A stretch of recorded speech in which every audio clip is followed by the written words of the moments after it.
छत्तीसगढ़ में corona active case का आंकड़ा 58,860 पहुंच गया है।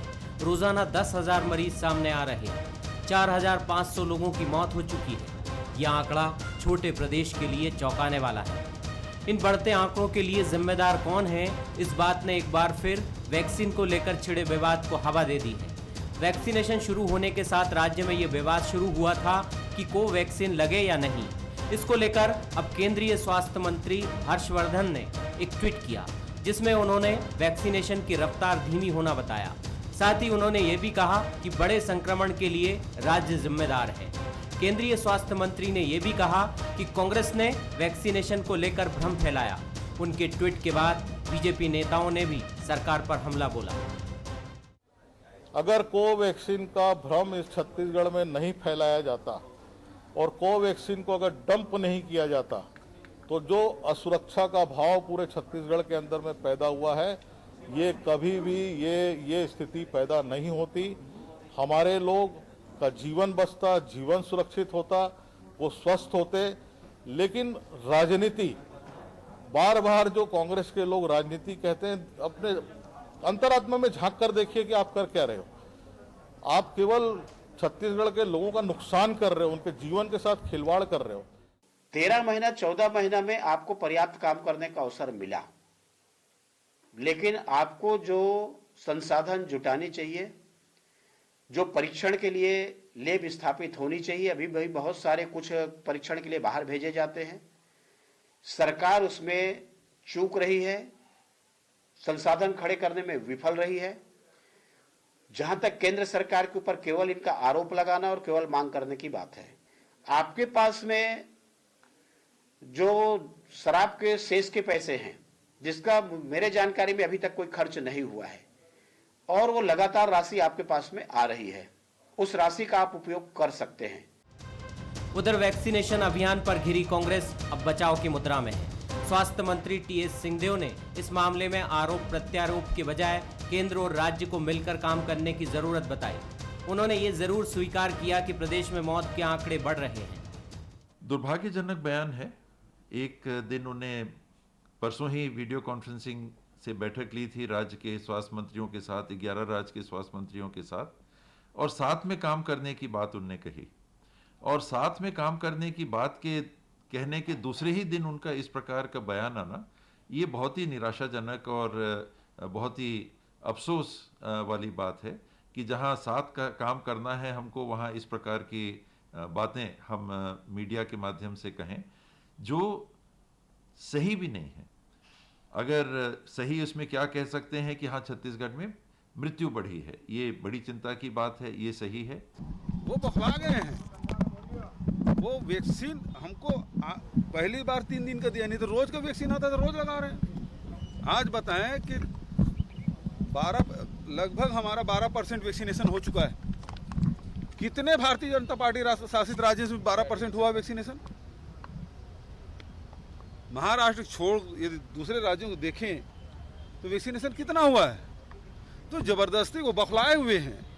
जो हमारे स्वास्थ्य मंत्री ने जो बातें कही, उसे चिढ़े हुए हैं और चिढ़ के इस प्रकार से बयान दे रहे हैं, ये उचित नहीं है। छत्तीसगढ़ संक्रमण के मामले में देश में दूसरे नंबर पर आ गया है।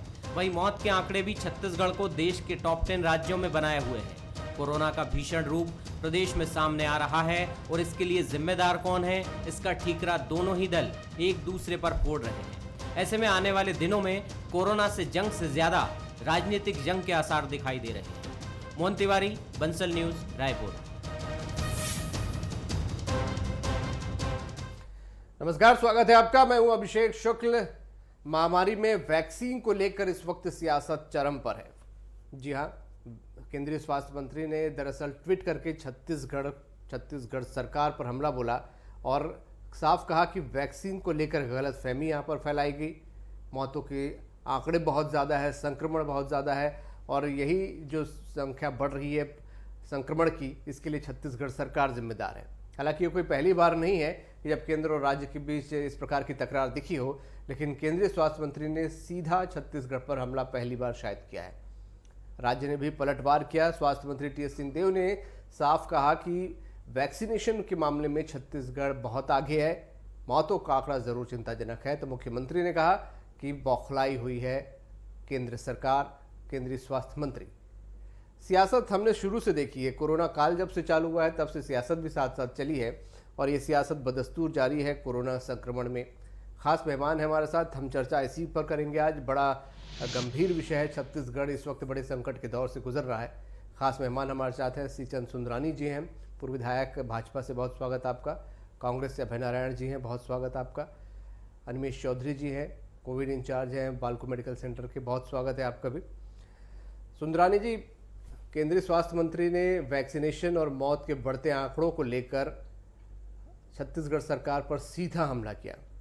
राज्य सरकार का कहना है कि वैक्सीनेशन में तो बहुत आगे हैं, आप ही लोग वैक्सीन की आपूर्ति पर्याप्त नहीं कर पा रहे हैं। केंद्रीय स्वास्थ्य मंत्री का चिंता करना, कहीं न कहीं नाराज होना स्वाभाविक है, क्योंकि पहले 1-1.5 महीने तक कोवैक्सीन को लेकर जो भ्रम फैलाया गया, डंप किया गया, स्टॉक को लगाया नहीं गया, तो कहीं न कहीं छत्तीसगढ़ को 1-1.5 महीना पीछे कर दिया। और जहां तक वैक्सीन न देने का आरोप बार बार राज्य सरकार लगाती है, राज्य सरकार के चरित्र में दोहरापन है। एक और वो कहती है कि वैक्सीन सप्लाई के मामले में केंद्र सरकार हमें छत्तीसगढ़ की उपेक्षा कर रही है, दूसरी ओर कह रही है कि छत्तीसगढ़ पूरे भारतवर्ष में पहले नंबर पे 12% वैक्सीन लगा चुके हैं। और मैं बयान सुन रहा था कि 36 लाख लोगों को वैक्सीन लग चुकी है, 4 लाख वैक्सीन स्टॉक में पड़ी है। एक भी दिन ऐसा नहीं गया जिस समय को वैक्सीन केंद्र से नहीं आई हो। लेकिन जैसे ही वैक्सीन का स्टॉक कम होने लगता है छत्तीसगढ़ में, ये बयानबाजी शुरू कर देते हैं। इनको सिर्फ राजनीतिक रोटियां सेकनी है। कहीं भी को वैक्सीन देने के मामले में छत्तीसगढ़ की उपेक्षा नहीं की गई। अगर उपेक्षा की गई होती तो छत्तीसगढ़ नंबर 1 राज्य कैसे बनता वैक्सीन लगाने वालों में? 12% लोगों को वैक्सीन कैसे लग जाता? 36 लाख लोगों को वैक्सीन लग चुका है अभिषेक जी, तो ये केंद्र ने दिया तभी तो लगा है ना। कोई भूपेश बघेल जी की सरकार ने कोई छत्तीसगढ़ में फैक्ट्री लगा रखी क्या वैक्सीन की? तो अभिषेक जी, राजनीति से ऊपर उठकर करना चाहिए। जहां तक मौत का आंकड़ा बढ़ रहा है, तभी वैक्सीन लगा, आप लोग बोल रहे हैं कि वैक्सीन में बहुत अच्छा परफॉर्म कर रहा है। राज्य सरकार इसके लिए सीधी जिम्मेदार है। जी अभिषेक जी।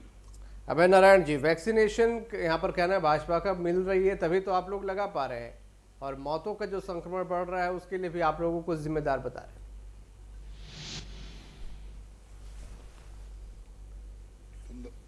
सुंदरानी जी को मैं सुन रहा था अभी। सुंदरानी जी और भाजपा की समस्या यह है कि केंद्र में इन लोगों को कोई चीज का पता ही नहीं होता है। नरेंद्र मोदी क्या कर रहे हैं, स्वास्थ्य मंत्री क्या कह रहे हैं, रमन सिंह क्या कह रहे हैं, सब अपनी अलग अलग रास्ते चल रहे हैं। अभिषेक जी, साउंड इको हो रहा है, मेरा आवाज मेरे को वापस आ रहा है। अब अभय नारायण जी, आपका साउंड हमारे पास बढ़िया आ रहा है। कि वो मुख्यमंत्री जी ने अभी बड़ी गंभीरता से कहा, को ठीक करें। मुख्यमंत्री जी ने बड़ी गंभीरता से अपनी बात कही और मुख्यमंत्री ने चैलेंज किया उस टेक्निकल दिक्कत कि वैक्सीनेशन लगाने का काम हमारे पास है। हमने इतने सेंटर बना दिए हैं, हमने इतने जनप्रतिनिधियों को आगाह कर दिया है, हमने जन जागरण कर दिया है कि सारे लोग वैक्सीन लगवाने आ रहे हैं। और एक समय था जब कोवैक्सीन को लेकर लोगों के मन में डर था, लोग वैक्सीन लगाना नहीं चाहते थे और उसके कारण से शुरू में कमी हुई। लेकिन छत्तीसगढ़ सरकार पे लोगों ने विश्वास किया। जब छत्तीसगढ़ के कांग्रेस के जनप्रतिनिधि वैक्सीन लगवाने लगे तो जनता भी आने लगी और केंद्र सरकार ने कोई मदद नहीं की है। केंद्र सरकार किसी योजना में कोई मदद नहीं कर रही है। और कोरोना जैसे कोविड काल में भी इनके स्वास्थ्य मंत्री बयान देते हैं कि छत्तीसगढ़ ने शंका पैदा की, छत्तीसगढ़ ने हमें शंका पैदा की तो स्वास्थ्य मंत्री को अभय कुछ भी जी, पता नहीं है। हर्षवर्धन जी ने पूरे देश पे कोरोना बढ़ रहा है, नेताओं पे आरोप लगाया कि पूरा देश वैक्सीनेशन को भगवान लेकर भरोसे डर छोड़ दिया फैलाया इन लोगों गया। ने। राज्य सरकार के कारण, अभय जी, राज्य मेरा सरकार सवाल के कारण आपको अगर सुनाई दे रहा जनता है अभय जी? को विश्वास है तो जनता अभय तीनों जी स्तर की पे लड़ रही आवाज नहीं है। आ रही अभय जी, मेरा संक्रमण सवाल अगर रोकना है, सुनाई दे रहा हो तो मैं आज जानना कोविड के चाहूंगा। मरीजों का केंद्रीय इलाज मंत्री करना ने है आरोप लगाया और है आप वैक्सीनेशन पर। करवाना है। मैं छत्तीसगढ़ नरेंद्र में मोदी नेताओं जी ने से भ्रम फैलाया। और डॉक्टर हर्षवर्धन से निवेदन करता हूं कि छत्तीसगढ़ के मामले में राजनीति न करें। अभय जी को मेरी आवाज छत्तीसगढ़ की नहीं जनता ने पहुंच आपको 14 सीट फिर दिया उनसे है जुड़ने की कोशिश करूंगा डॉक्टर और हमारे साथ जुड़े हैं। आपको 9 सांसद अनिल जी, दिए इस हैं। वक्त छत्तीसगढ़ जहां सांसद पर बनाने खड़ा का हुआ है, स्थिति कोई भी बहुत अच्छी फल नहीं है। यहाँ प्राप्त नहीं हो रहा है। 9 के 9 बहुत सांसद सी केवल घर बेड में बैठे हुए हैं, जरूरत है, केवल आरोप वेंटिलेटर की लगा रहे जरूरत हैं। है, ऑक्सीजन की जरूरत है। एक भी सांसद की हिम्मत नहीं है कि खास हर्षवर्धन से बात करके करे। जो एक भी सांसद की हिम्मत नहीं है आपूर्ति कि भी नरेंद्र बहुत मोदी जरूरी जी है। से किस बात प्रकार के करे। हालात आप देख एक रहे भी हैं? सांसद की हिम्मत नहीं है कि केंद्र सरकार से बात करे। केवल घर में बैठ के आरोप लगाने का काम भाजपा के सांसद कर रहे हैं। सुंदरानी जी से निवेदन है कि अभय जी, सांसदों से पूछे अभय जी, मैं आता हूं आपके कि पास। वैक्सीन लगाने के अभय जी, समय मेरी आवाज सांसद सुनाई नहीं दे किस रही। सेंटर पे घूम रहे हैं, कितने लोग का जन जागरण कर रहे हैं। केवल ज्ञापन देना। भारतीय जनता अभय जी पार्टी को के आवाज केंद्रीय मिलनी जा रही है, नेताओं फिर को से शर्म उनको आना जोड़ने चाहिए की कोशिश कि करें। छत्तीसगढ़ अपने बलबूते पे कोरोना से अनिमेश जी, अपने लोगों बोलिए। की रक्षा कर रहा है। आवाज आ रही है पर अभय जी की आवाज भी आ रही है। अभय जी बंद करेंगे तब तो। जी जी, उनको हमारी आवाज नहीं जा रही। प्रश्न फिर से पूछिएगा। अनिमेश जी, बोलिए आप। मैं आपको प्रश्न नहीं सुन पाया उस समय, आप फिर से एक बार प्रश्न बोलिए। मेरा सवाल था कि छत्तीसगढ़ में जो इस वक्त हालात हैं, छत्तीसगढ़ में जो हालात इस वक्त हैं, बहुत से हॉस्पिटल्स में बेड, वेंटिलेटर, ऑक्सीजन की कमी है इस वक्त। रेमडेसिविर जो इंजेक्शन है वो कितना ज़रूरी है, उसकी भी एक बड़ी कमी महसूस की जा रही है। कमी नहीं है, एक्चुअली मरीज अधिक हो गए हैं। यही हॉस्पिटल इतनी ही संख्या में या इससे कम संख्या में अभी तक इतने सालों तक आवाज आ रही पूरे है, स्वास्थ्य सेवाओं को बोल रहा संभाल था। रहे थे। तो मेरी तो आवाज मेरे को दिक्कत ये हुई कि मरीज अधिक हो गए और शायद हम कहीं ना कहीं तैयार नहीं थे। हमें पता था कि ऐसा हो सकता है, पर हम कहीं ना कहीं तैयार नहीं थे। पर मेरा एक निवेदन है सभी लोगों से कि जब घर में आग लगी हो तो पहला काम होना चाहिए आग बुझाना। आग किसने लगाई ये बाद में हम लड़ सकते हैं, बाद में बहस कर सकते हैं, पर अभी लिटरली बहुत ज्यादा आग लगी हुई है। घर के हर कमरे चपेट में है। कौन से कमरे में ज्यादा आग लगी है, कौन से कमरे में कम आग लगी है, वो इंपॉर्टेंट नहीं है, क्योंकि आग तो फैलेगी। रेमडेसिविर के साथ ये है कि रेमडेसिविर ही इकलौती ऐसी दवा है जो कहीं ना कहीं कोविड में हेल्प करती है। कैसे हेल्प करती है, क्या हेल्प करती है, वह डॉक्टर्स का या स्पेसिफिक साइंटिस्ट का विषय है। तो आपके साथ बस इतना ही निवेदन है कि यदि आप बीमार पड़ते हैं तो डॉक्टर्स के ऊपर छोड़ दीजिए कि वो किसका इलाज करना चाह रहे हैं और किस तरीके से इलाज करना चाह रहे हैं। दूसरी बात, डॉक्टर्स के पास छोड़ना चाहिए कि किसको एडमिट करना है, किसको एडमिट नहीं करना है। जनप्रतिनिधियों से और बाकी लोगों से जिनका एक बहुत व्यापक लोगों के मध्य जो पहुंच है, उनसे यह निवेदन है कि वह लोगों को बताएं कि डरिए मत। आप सभी से निवेदन है, लोगों को बताइए डरिए मत। लोग बहुत डरे हुए। आज एक मरीज मेरे पास फोन किया, जस्ट 1 महीने पहले वो पॉजिटिव था, उसको हल्की सी खराश आई, उसने टेस्ट कराया, दोबारा पॉजिटिव आया। कई बार एक बार जो मरीज पॉजिटिव होता है वो 2-3 महीने तक पॉजिटिव आ सकता है, पर वो एकदम डरा था मुझको दोबारा एडमिट कीजिए। जरूरत नहीं है। लोगों तक यह बात पहुंचाने की जरूरत है कि आपको भर्ती की जरूरत तभी है जब या आपको बहुत तेज बुखार है, या बहुत ज्यादा खांसी है, बहुत ज्यादा वीकनेस है, या आपका ऑक्सीजन लेवल 95% से कम है। दूसरी बात, लोगों तक यह बात पहुंचाइए कि एकमात्र चीज जो कोविड में इंपॉर्टेंट है वह है आपका ऑक्सीजन लेवल। यदि ऑक्सीजन लेवल कम है तो भर्ती होइए, ऑक्सीजन लेवल कम नहीं है तो घबराइए मत, पर ऑक्सीजन लेवल चेक करते रहिए। और तीसरी बात जो लोगों तक पहुंचाने की जरूरत है कि कोई भी इन्वेस्टिगेशन या कोई भी ट्रीटमेंट वो आप डॉक्टर के ऊपर छोड़िए। आप मेडिकल टूरिज्म मत कीजिए कि आप 10 डॉक्टर से या 15 डॉक्टर को फोन कर रहे हैं, उनसे अलग अलग ट्रीटमेंट पूछ रहे हैं, इससे डॉक्टर भी परेशान हो रहे हैं और फिर ट्रीटमेंट को कंफर्म कर रहे हैं कि सर उसने तो ये बताया था, आप इसको बताइए क्या करना है। तो आप एक्चुअली में कोलाहल मचा रहे हैं। तो यह चीज जनता को समझाना है, और यह जनता को सिर्फ उनके प्रतिनिधि ही समझा सकते हैं कि पैनिक मत कीजिए।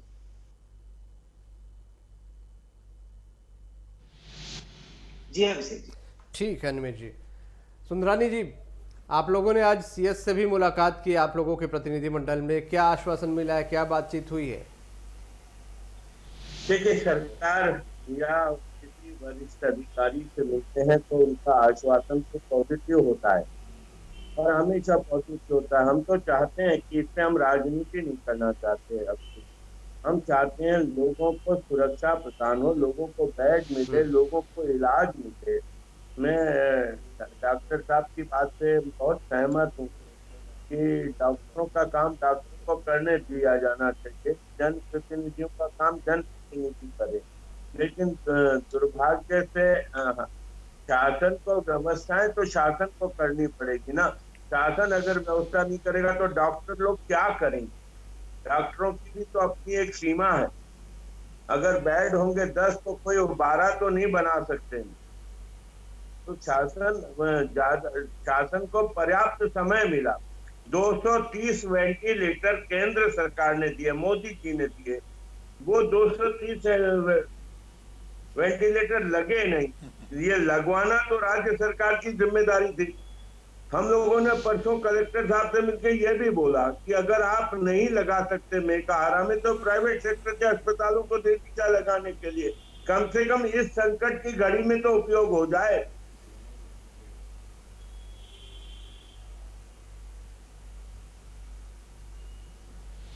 अभय जी, अभिषेक जी, इस्तेमाल नहीं हो पा रहा, ये आरोप पहले भी भाजपा लगाती रही और अब भी लगा रही है जी।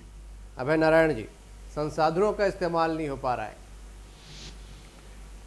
देखिए, भारतीय जनता पार्टी का एक काम रह गया है कि मैं विपक्ष में हूं तो मैं आरोप लगाऊं। भारतीय जनता पार्टी की जो रचनात्मक भूमिका दिखनी चाहिए वो भी जनता देख रही है कि कितनी रचनात्मक भूमिका है। केंद्र की सरकार की पूरी जवाबदारी है कि पूरे देश में जितने राज्य हैं उनकी सुरक्षा की जवाबदारी मैं लूं और वहाँ पे मदद करूं। लेकिन जहाँ भारतीय जनता पार्टी का शासन है वहाँ की व्यवस्था अलग, जहाँ कांग्रेस का शासन है वहाँ की व्यवस्था अलग। ये जो दोहरापन, दोहरे रंग की पार्टी, दोहरे रंग का झंडा और दोहरा चरित्र। महाराष्ट्र की जनसंख्या कितनी है, वहाँ वैक्सीन कितनी भेजी जा रही है। गुजरात की जनसंख्या कितनी है, वहाँ कितनी वैक्सीन भेजी जा रही है। छत्तीसगढ़ की जनसंख्या कितनी है, छत्तीसगढ़ में कितनी वैक्सीन भेजी जा रही है। आप आंकड़े निकाल के देखिए, इनका दोहरा चरित्र है। ये दोहरा बात करते हैं। इनके हर्षमंदर जी ट्वीट करते हैं, जहां मौतें हो रही हैं, जहां कोविड के मरीज मर रहे हैं, वहां उनको ट्वीट सूझ रहा है, आरोप लगा रहे हैं। केंद्रीय स्वास्थ्य मंत्री होने के नाते सारी मौतों के जवाबदार हुए हैं। देश में कोरोना फैलाने के जवाबदार भारतीय जनता पार्टी है। प्रदेश में कोरोना फैलाने की जवाबदारी भारतीय जनता पार्टी है। तो भी बिना प्लानिंग के लॉकडाउन लगाना, बिना लाइन के मजदूरों को रोक देना, कौन लाया कोरोना प्रदेश में? प्रदेश में कोरोना लाने की जवाबदारी भारतीय जनता पार्टी की।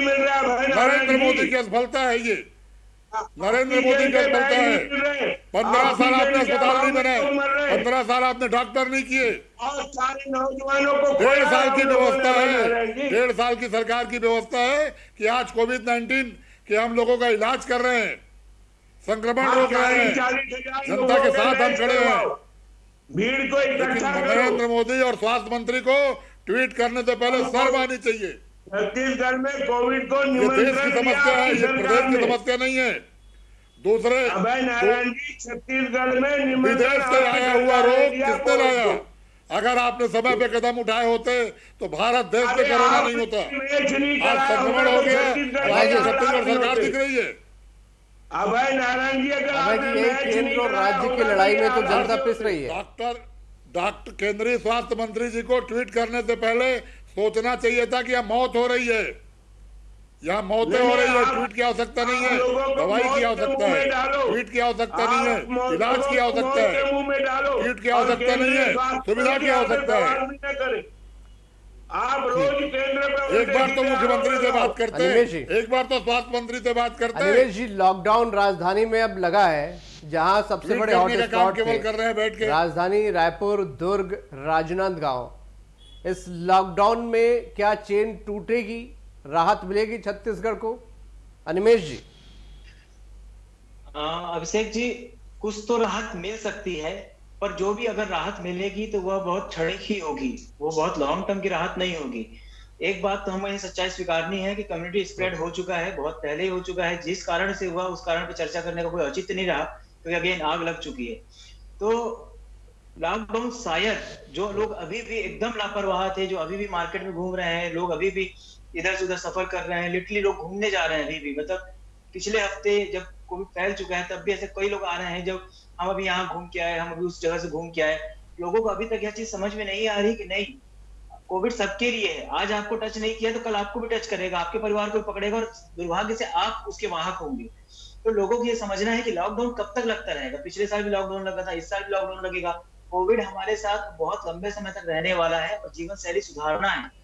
जो भी चीजें हैं, जो भी सुविधाएं दी गई थी या लॉकडाउन हटाया गया था, तो एक नॉर्मल जीवन शैली को चालू करने के लिए किया गया था, ना कि पुरातन जीवन शैली को चालू करने के लिए किया गया था। पुरानी जीवन शैली और नई जो सामान्य जीवन शैली में एक अंतर यह होता है कि जो भी चीजें आपकी जरूरत की हैं आप उनको कीजिए, और जो चीजें जरूरत की नहीं है उनको भी कुछ समय के लिए छोड़ दीजिए, जब तक हम कोविड के लिए एक बहुत अच्छा इलाज नहीं ले आते। जब भी हमारे पास कोविड को लेके एक टेबलेट फॉर्म में इलाज आ जाएगा, एक आसानी से उपलब्ध इलाज आ जाएगा। रेमडेसिविर उतनी आसानी से उपलब्ध भी नहीं है और महंगी भी है। आप मानिए, विश्वास मानिए कि रेमडेसिविर एक्चुअली में फॉरेन से विदेशों की तुलना में भारत में 10 गुना सस्ती है, फिर भी भारतीयों के लिए बहुत महंगी है। तो जब तक यह प्रचुर मात्रा में टैबलेट फॉर्म में कोई इलाज नहीं आ जाएगा जो सस्ता भी होगा, आसानी से उपलब्ध भी होगा, जिसे हम गांव-गांव में दे पाएंगे और जिसको देने के लिए स्पेशलिस्ट डॉक्टर या स्पेशलिस्ट स्टाफ नर्सेस नहीं लगेंगे, क्योंकि रेमडेसिविर इंजेक्शन है, आप लोग हर घर में नहीं दे सकते, तब तक आप कोविड से आराम नहीं पाएंगे। जैसे हम स्वाइन फ्लू को आसानी से जीत पाए, क्योंकि स्वाइन फ्लू के लिए हमारे पास टेमीफ्लू टैबलेट थी, आप टैबलेट घर में भी खिला सकते थे। तो जब तक कोविड के टैबलेट नहीं आएगी तब तक आपको उस जीवन शैली का पालन करना है जिससे आप कोविड से बच सकते हैं। बहुत अहम बातें आपने यहाँ पर कही। लड़ाई लंबी है, मिलकर लड़नी होगी। आग लग चुकी है, आग किसने लगाई की जगह आग कैसे बुझाई जाए, इस पर बात करना जरूरी है। बहुत शुक्रिया आप सभी का इस चर्चा में शामिल होने के लिए। तो राजधानी के जो बड़े हॉट स्पॉट हैं वहाँ पर लॉकडाउन लग चुका है, आज से राजधानी में लग चुका है, दुर्ग में पहले ही लगा था, राजनांदगांव में लग रहा है। तो ये लॉकडाउन बहुत थोड़ी राहत के लिए है, मान के चलिए, इसे आप परमानेंट कोई सॉल्यूशन ना माने। आम लोगों से बार बार अपील की जा रही है कि इसके साथ लंबे समय तक आपको जीना होगा, इसे अपनी जीवन शैली में ढालिए, वरना इस प्रकार के हालात बनते रहेंगे। चंद लोगों की लापरवाही की वजह से एक बड़ी तादाद में लोग मौत के गाल में शर्मा रहे हैं। तो इसीलिए संभल कर रहिए, चेत जाइए। बहुत बुरी स्थिति इस वक्त छत्तीसगढ़ में आ चुकी है और इसे सिर्फ और सिर्फ आम जनता संभाल सकती है। आज का मुद्दा में इतनी।